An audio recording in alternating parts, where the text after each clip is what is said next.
Será que os jogos digitais, online, aplicativos de jogos, videogame, prejudicam seu filho ou filha? Aqueles do celular ou tablet, um joguinho, será que tem algum problema? Olá, bem-vindos, eu sou a Edna Barbosa, sou pedagoga, escritora, contadora de histórias e faço lives semanalmente e posto vídeos nas redes sociais sobre atitudes que ajudam ou que atrapalham o desenvolvimento da criança. Bom, hoje nós vamos falar sobre jogos. Os jogos prejudicam mesmo seu filho ou filha? Quando eu digo prejudicam, eu estou me referindo à aprendizagem, ao desenvolvimento físico, psicológico, motor, à saúde emocional e também física e psicológica. E também, o que você pode fazer para evitar que seu filho ou filha se vicie ou o que fazer caso eles já estejam viciados nos joguinhos.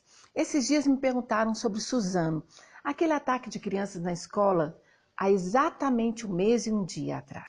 Os meninos foram influenciados pelos jogos? A gente viu muitas pessoas falando que eram por causa dos jogos que aqueles adolescentes jogavam que saíram atirando. Então eu decidi trazer esse assunto sobre jogos para vocês aqui no canal. Os jogos prejudicam mesmo os seus jogadores?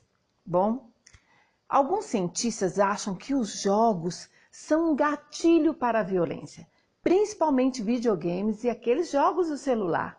Obviamente, eu me refiro aos jogos de tiro que incitam a violência, porque eu sei que muita gente acha uma besteira esses assuntos, mas lembra sobre o que eu falo para vocês, para terem cuidado com o que falam para a criança, ou com o que deixam ela ver, sentir, por causa do baixo senso crítico da criança? Ela acaba absorvendo tudo o que ouve e tomando como verdade, por não conseguir ainda filtrar o que ouve. Os jogos não estão isentos. Os jogos podem fazer a criança achar que a violência é algo comum, que é banal. Eles estimulam a prática da violência e são prejudiciais quando elas param de resolver conflitos da mesma forma e passam a resolver com agressividade. Por esse lado, você precisa concordar comigo que não é benéfico, não é mesmo? Mas em contrapartida, os jogos podem ser benéficos, se tiverem um conteúdo moral benéfico. O que é isso? Conteúdos leves e educativos que aproveitam o interesse para ao mesmo tempo divertirem e ensinarem alguma coisa. Se forem desafiadores, serão ótimos no desenvolvimento do foco da atenção e melhora a qualidade da percepção visual e auditiva e ainda podem ser um estímulo principalmente para crianças que tenham dificuldade de concentração ou a atenção reduzida, como no caso do TDAH, o transtorno do déficit de atenção. A criança com TDAH, ela precisa de uma descarga de dopamina no cérebro, no núcleo de recompensa, que vai melhorar a concentração e dar controle aos movimentos. A dopamina é um neurotransmissor responsável pelo prazer e ela ativa o circuito de recompensa do cérebro, chamado núcleo accumbens, e ela ativa todo o cérebro. Esse núcleo, que é um aglomerado de neurônios, quando recebe a dopamina, ele tem uma sensação de prazer que faz com que a pessoa queira repetir aquele movimento para voltar a sentir prazer. Aí, a eficácia do videogame. Ele muda de fase rapidamente, a dinâmica é rápida, se errar pode tentar de novo, ele não desaponta ninguém, uma grande sensação de recompensa imediata. São fases pequenas, curtas e que prendem a concentração da criança. A criança ouve o tempo todo, fica quieto. E ele pensa, eu estou incomodando. No jogo, não, ela não oferece risco. É uma vibração a cada etapa vencida e uma sensação de recompensa constante. Por fim, os jogos podem ser também um escape para a agressividade. Mas se é gatilho ou se é escape, a questão aqui não são os jogos, desde que eles sejam monitorados, acompanhados pelos pais e na medida certa.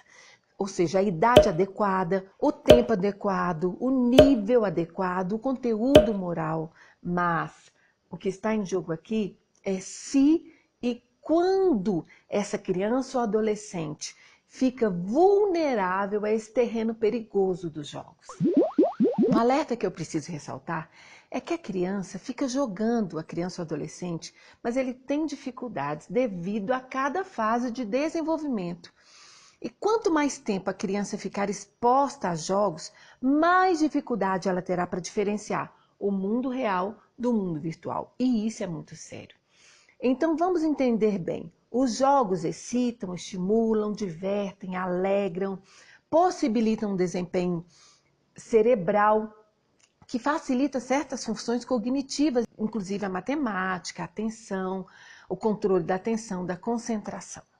A questão é que a exposição desenfreada aos jogos tem causado dependência tecnológica e alguns adolescentes ou crianças já precisam de atendimento específico e de tratamento. Então, como saber se meu filho está tendo essas dificuldades e em perceber essa diferenciação entre o mundo real e o mundo virtual? E o que fazer caso seu filho esteja com esses sintomas que eu vou deixar agora para você? Psicólogos que trabalham com dependência tecnológica dizem que a tecnologia pode causar problemas como a ansiedade, a dificuldade de lidar com frustração, a depressão e até o suicídio. A criança começa a ter problemas de socialização, de se aproximar, de interagir, demonstra impaciência, estupidez, dificuldade em estabelecer relações saudáveis e duradouras, isolamento e passa a não sentir falta de pessoas do seu vínculo, parentes. Elas começam a apresentar um pensamento padronizado e raciocinam da mesma forma que outros meninos ou meninas que usam muitos jogos ou aplicativos. Outra coisa é a falta de criatividade, que é chamado de preguiça criativa. Uma pesquisa comprova que acima de 2 horas por dia no celular ou nesses jogos afeta a inteligência da criança. Não discernir entre o que é bom e ruim e se expõe a jogos online violentos, causa dependência tecnológica e o sedentarismo. O que fazer? O primeiro passo é o confronto em amor, ou seja, discutir o assunto em família e planejar juntos ações para toda a família. Então, vamos lá. Pensem primeiro, se vocês não ficam muito tempo no celular, deixando seus filhos em situação de abandono, expostos a esse ambiente dos jogos violentos. Quando dar o tablet, o celular ou outros, segundo especialistas, não deve ser antes de 12 anos. E os pais devem limitar a 2 horas por dia. Lendo sobre o estilo de vida de escolas no Vale do Silício, que é um apelido dado a uma região da Baía de São Francisco, onde estão situadas inúmeras empresas da alta tecnologia, eu vi que pessoas que projetam as máquinas, tablets, celulares, etc., eles não expõem seus filhos a computadores antes de 12 anos. Até mesmo Steve Jobs, ele só deu o celular para os seus filhos depois de 14 anos e ninguém ia para as mesas, para as refeições com celulares nas mãos. Quanto mais se conhecem as máquinas, menos se expõe a elas. Eu vi uma reportagem onde neurologistas diziam que não colocam o celular no ouvido devido ao risco de doenças cerebrais. O conhecimento liberta. Nós não nascemos com celular. Nossos filhos podem se virar sem ele. É você que tem que monitorar onde o seu filho está e não a criança ter a função de ficar te avisando via celular ou WhatsApp onde ela está. A criança não tem autocontrole e discernimento entre o mundo real e o mundo virtual para que essa interação ocorra de forma saudável. Então, cuide para a criança não participar de comunidades online que não dão segurança e oriente-as para não atender telefonemas de pessoas que conhecem através dessas comunidades ou quando se expõe na internet. Antes disso, controle o tempo de exposição ao computador e filtre o que assistem e o que jogam. Estabeleça uma rotina saudável. De preferência, construa essa rotina com a participação da criança ou do adolescente. A rotina aqui é uma forma de limite. Quando a criança não tem limite e joga na hora que quer, você vai ver que ela vai ficar super estressada quando quer jogar e você não deixa. Ela precisa entender que tem hora para tudo. Por isso, na rotina, inclua horários para os jogos, mas monitore, converse sobre o conteúdo do que está vendo e discutam se é bom ou não e por quê.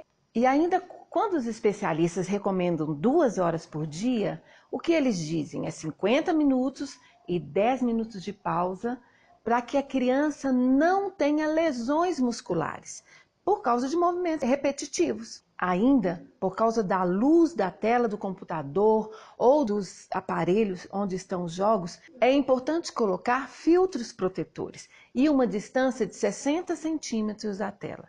Isso é muito importante, além do volume que deve ser baixo e adequado para não causar outra lesão nos tímpanos da criança ou do adolescente. Outro cuidado que os pais precisam ter é de não deixar a criança jogar antes de dormir, pois pode atrapalhar o sono da criança ou do adolescente. Por isso, na rotina, inclua horário para os jogos, mas monitore, converse sobre o conteúdo do que se está vendo e discutam se é bom ou não e por quê. Acompanhar e filtrar o que assistem e controlar o tempo que ficam expostos. Não permita que seu filho assista algo que seja fora do seu conhecimento. Para isso, veja o histórico sempre. Você vai dar mole? Pesquise com ele o melhor jogo e leve seu filho a perceber as vantagens e desvantagens de assistir e jogar tal coisa. Mas não vá se viciar também, hein? E lembre-se que se o conteúdo não for bom, sugira um outro jogo em troca. Lembre-se de colocar nessa rotina brincadeiras reais e intercale entre brincadeiras virtuais e reais. Pois além de tirar seu filho do sedentarismo, você vai contribuir para o desenvolvimento neurológico e motor, favorecendo o cognitivo. Veja a live sobre as brincadeiras. E ainda tem a socialização, que é quando a criança desenvolve e estabelece relações sociais saudáveis. Aos mais velhos, sugira um esporte ou a música. Ambos podem fazer muito bem para o seu filho e causam o mesmo efeito da dopamina no cérebro. Lembra da recompensa? Promova passeios para toda a família. Programe coisas diferentes, atividades divertidas que ensine, estimule e sempre confronte sobre os valores, principalmente através das histórias. Ensine como seu filho lidar com a frustração e entender que nem tudo precisa dar certo como no mundo virtual. Uma das formas da criança trabalhar essa transposição do mundo virtual para o mundo real é na contação de histórias e nas brincadeiras. A criança simula a situação vivida na história ou na brincadeira e revive a situação como se fosse a sua própria história. Assim ele resolve conflitos internos e situações desafiadoras que esteja talvez lidando e aprendendo a lidar com as frustrações e emoções que esteja fugindo delas. E assim ele faz uma transposição do mundo virtual para o mundo real. É você trazendo essa criança de volta para a Terra. Passe responsabilidades como tarefas domésticas nessa rotina, tarefas leves de acordo com a idade de cada criança. Estabeleça regras reais e seja firme. Eu sei que não é fácil, mas coragem, você vai conseguir. Grande abraço. Eu vou deixar aqui embaixo alguns links das reportagens que eu citei sobre o Vale do Silício e outras reportagens importantes sobre como lidar com a máquina e como ensinar seus filhos. Um grande abraço e até a próxima semana.